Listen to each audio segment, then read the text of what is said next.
Okay, in part 9, we'll continue where we stopped in part 8. One of the principal objectives of the OPEC is to dash. I told you the full meaning of OPEC in part 9. In part 8, so I won't repeat the full meaning of OPEC. I already taught you the full meaning in part 8. If you have not watched part 8, go and get it. One of the principal objectives of the OPEC is to dash A. Determine oil prices in the international market. B. Harmonize the oil policies of member countries. C. Discipline or erring oil-producing countries. D. Assist non-oil producing developing nations. One of the principal objectives of the OPEC is to dash A. Determine oil prices in the international market. B. Harmonize the oil policies of member countries. C. Discipline erring oil-producing countries. D. Assist non-oil producing developing states. The answer is C. No, the answer is B. The answer to question 40 is B. Harmonize the oil policy. They help to harmonize policies of all these oil producing countries like Nigeria, Saudi Arabia, and some other nations that export and produce oil. 41. A constitution that requires a plebiscite or a referendum to be amended is dash. A constitution that requires a plebiscite. I explained everything about referendum. Remember, I talked about referendum in part 8, okay? Because sometimes these questions are related. A constitution that requires a plebiscite or a referendum is to be amended is dash. A. Written constitution. B. Flexible constitution. C. Rigid constitution. D. Unwritten constitution. If a constitution requires a plebiscite or referendum before it can be amended, it is called a written constitution. A written constitution. The following are international organizations except A. Pressure groups. B. OAU. C. UNO. D. Commonwealth of Nations. The following are international organizations except A. Pressure groups. B. OAU. C. UNO. D. Commonwealth of Nations. I'm not answering 42. What is the answer? Tell me what you think is the answer to question 42 in the comment section. Anytime I give you an assignment, ensure that you take your time to answer, because I already know how the exam will be. That's why I'm giving you this assignment to prepare you. The rights of a citizen can be withdrawn by the state if the person dash. Remember that what you are watching now is part 9. Earlier, before now, we did videos, very important videos on government from part 1, part 2, part 3, part 4, part 5, part 6, part 7, part 8, part 9. This part 9 you are watching. Even after part 9, we also did part 10, part 11, and all the rest. If you have not seen them, and if I were you, I will get all of them from part 1 so that you can watch part 1 several times, watch part 2 several times, and watch all of them. So if I were you, I will come under the comment and ask, that is for those that are full members of this channel, ask me to give you access to all of them, all the videos we've done on government, and I could give them to you if you're already a full registered member of our channel. The rights of a citizen can be withdrawn by the state if the person A. opposes the government violently, B. leave the country permanently, C. is convicted of a serious crime, D. is pronounced dead.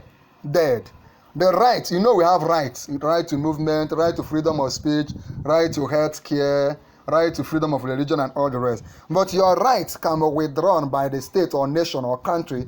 The answer is C. If the person is convicted of a serious crime. Like you have freedom of movement, but when you commit a crime like murder, you kill somebody, right, or snatching of ballot boxes, which I condemn, or aiding in corruption in any way, they will withdraw your freedom of movement by putting you in a jail or prison where you cannot move. Okay? I hope you understand my explanation. Question 44. We move on. In the presidential system of government, I want you to go and study all the systems of government, federal system of government, unitary system of government, confederation system of government, and all the rest. In the federal presidential system of government, the president is elected to office by dash. Remember that here in Nigeria, we practice federal presidential system of government. In the presidential system of government, that's why we have a president. The president is elected to office by dash A, the cabinet, B, the parliament or legislature, C, the military, D, the people through direct elections. What is the answer? I'm not answering question 44. Tell me what you think is the answer. It's very simple now. Tell me the answer to question 44 in the comment section. We now move on. The act of removing an elected official by the electorate is referred to as dash.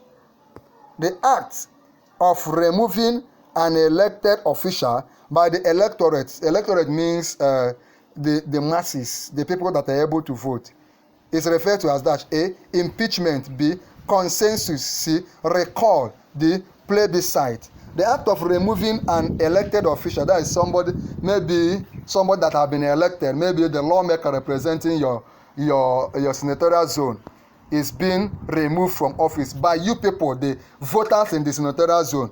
Those are the people who call the electorate. Is it impeachment or consensus or recall or plebiscite? The answer is recall. There is this ongoing case as of the time I'm making this video of Natasha, a lawmaker in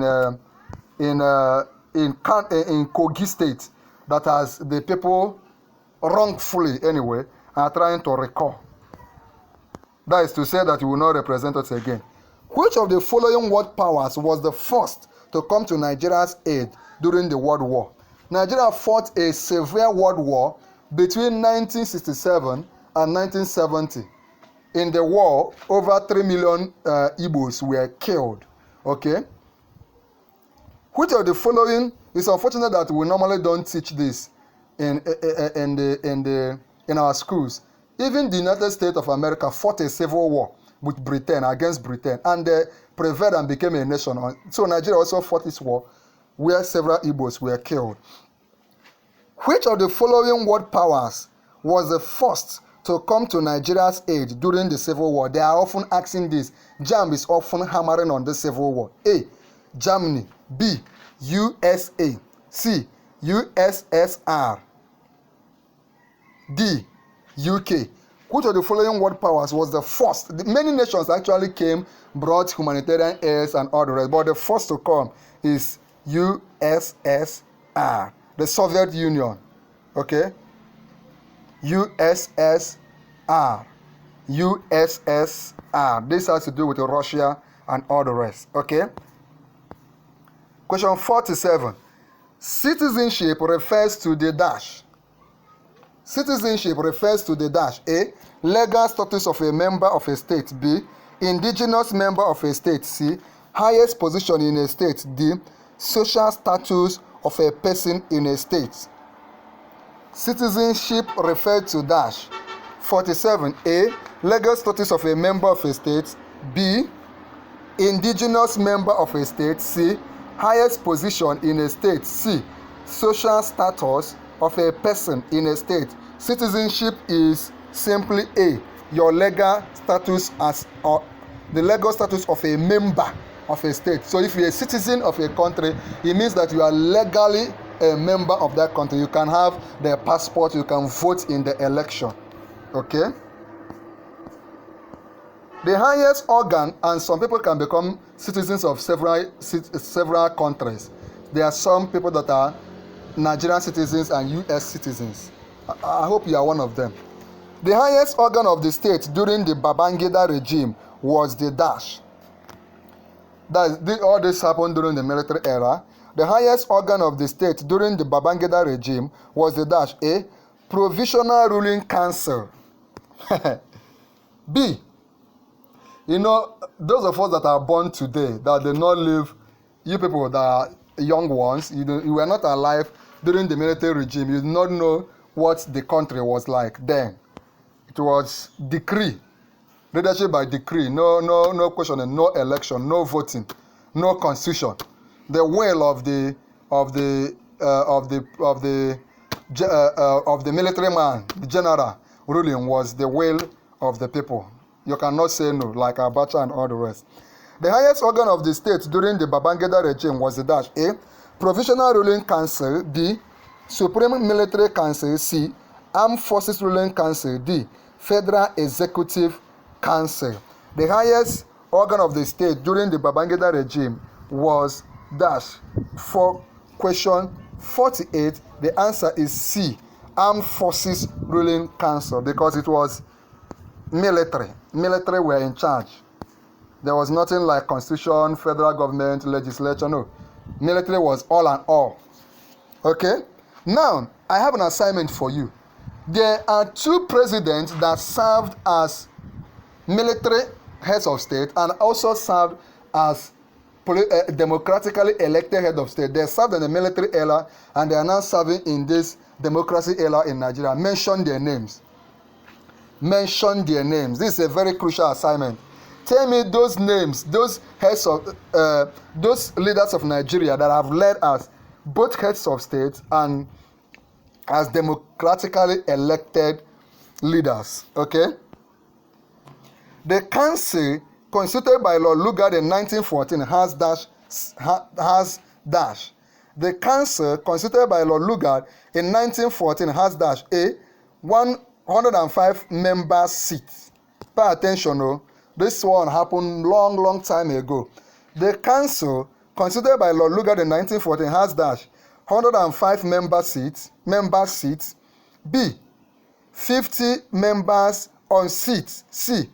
36 members on seats. D. 25 members on seats. This happened long ago, before even I was born.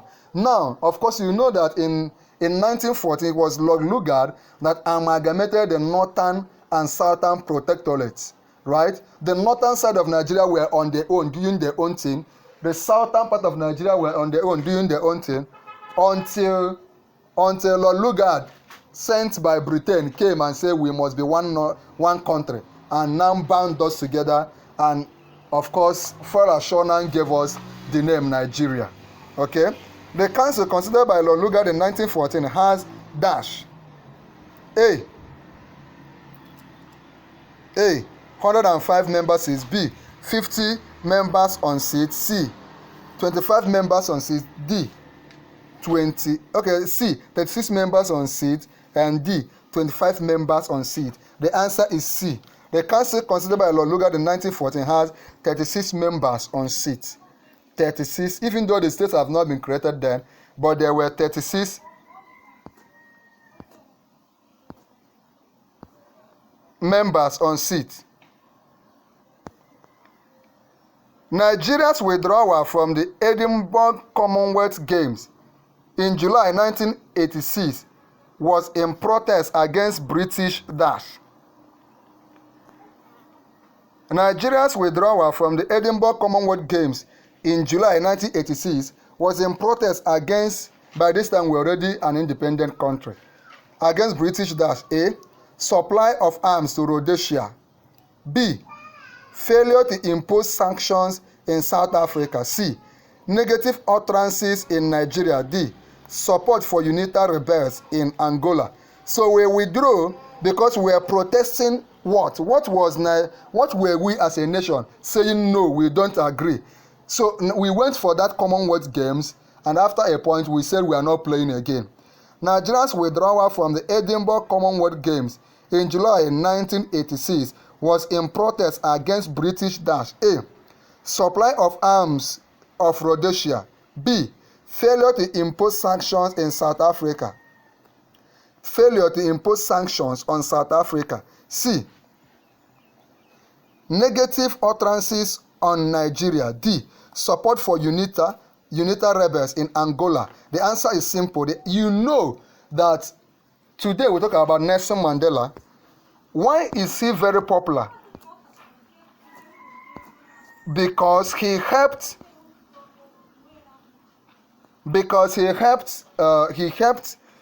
South Africa to overcome the apartheid regime, right? So Nigeria withdrew from that Commonwealth Games in 1986 to protest against failure to impose sanctions in South Africa. Failure to impose sanctions in South Africa. That was why we withdrew. okay, because many other nations were sanctioning South Africa as a way of urging them to end the apartheid regime in South Africa. But Britain, because also myself, this nation failed to impose sanctions, so we withdrew. Do you understand? Okay, in part 10, we'll continue from where we stopped. For you now, you have to do 4 things to receive free JAMB syllabus, free JAMB past questions that were been given free of charge to you. By the way, this year you will gain admission. Remember to claim it in the comment section. If you want to receive those materials free of charge, you need to do 4 things. Number 1 is to join our YouTube channel, become a full member. You become a full member of our YouTube channel when you join. So go ahead, click on join and join. By the time you join, you will be able to talk to me directly. You'll be able to ask me your questions and all the rest. Number 2 is for you to like this video. It wouldn't cost you anything. Click on like this video, then share this video. Click on share this video here on WhatsApp, share it on YouTube, share it on Facebook, share it to your friends, your classmates, everybody you know writing JAMB. Share this link to them. Then finally subscribe to our YouTube channel, Noble Tutorials. Immediately you subscribe, come under this video and type I have subscribed. Do what? Type I have subscribed. Once I see you type I have subscribed, I will chat you up and send you all those materials. Remember the assignments I gave you, you must have answered them and you must have become a full member of our YouTube channel by joining. There is a very important video for you writing this exam in JAMB. I'm leaving for you on the screen. It's free. Just click on it now and watch immediately.